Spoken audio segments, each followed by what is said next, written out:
Hidup ini seperti sebuah buku. Setiap harinya adalah halaman baru yang bisa kita tulis. Tapi ingat, tinta yang kita gunakan adalah keputusan dan tindakan kita sendiri.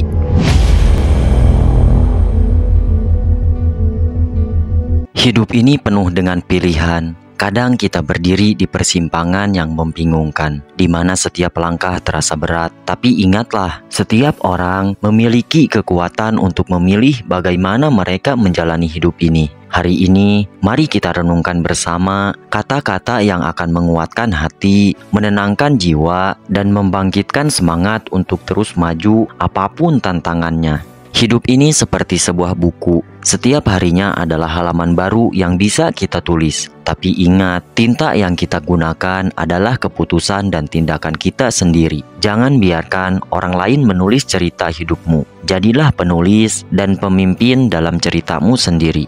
Hidup ini memang tidak selalu adil, tapi itu bukan alasan untuk menyerah. Jika hari ini terasa berat, ingatlah bahwa badai pun tidak pernah bertahan selamanya. Di balik setiap kesulitan, selalu ada hikmah. Seperti kata pepatah, setiap malam yang gelap pasti diikuti oleh fajar yang terang. Hidup bukan tentang menunggu badai berlalu, tetapi tentang belajar menari di tengah hujan. Jangan takut gagal, karena kegagalan adalah bagian dari perjalanan menuju keberhasilan. Lebih baik mencoba dan gagal, daripada tidak mencoba dan hanya berandai-andai. Kamu harus ingat, ketika kamu berhenti karena takut gagal, sebenarnya kamu sudah memilih untuk gagal tanpa mencoba. Berhenti berangan-angan, lakukan sesuatu menuju impianmu. Saat kamu merasa lelah, berhentilah sejenak, tapi jangan berhenti selamanya. Ingatlah, setiap langkah kecil yang kamu ambil hari ini adalah fondasi untuk impian besar di masa depan.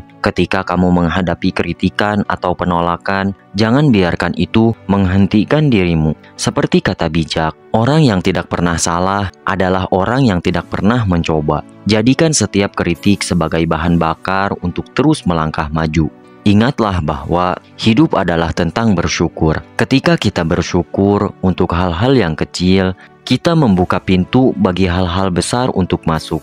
Jangan hanya fokus pada apa yang tidak kita miliki. Fokuslah pada apa yang kita miliki dan maksimalkan itu. Hidup ini seperti cermin. Jika kamu tersenyum padanya, dia akan tersenyum kembali padamu. Jadi, tetaplah positif karena pikiran positif adalah magnet untuk keajaiban. Kesuksesan bukan hanya tentang mencapai puncak, tetapi juga tentang menikmati perjalanan. Jangan terburu-buru untuk mencapai ketujuan, tapi nikmatilah setiap langkah yang kamu ambil. Seperti kata pepatah, perjalanan 1000 mil dimulai dengan satu langkah kecil. Terakhir, ingatlah bahwa kamu lebih kuat daripada yang kamu pikirkan. Dalam dirimu ada potensi besar yang menunggu untuk dikeluarkan. Jangan biarkan keraguan menghalangimu, karena pada akhirnya hanya mereka yang berani melangkah keluar dari zona nyaman yang bisa menemukan kebesaran sejati. Hidup adalah pilihan. Pilihlah untuk menjadi berani, untuk bangkit, untuk terus berjuang, sebab kamu adalah arsitek dari masa depanmu sendiri. Setiap detik dalam hidup kita adalah kesempatan untuk berubah, untuk tumbuh, dan untuk menjadi versi terbaik dari diri kita sendiri.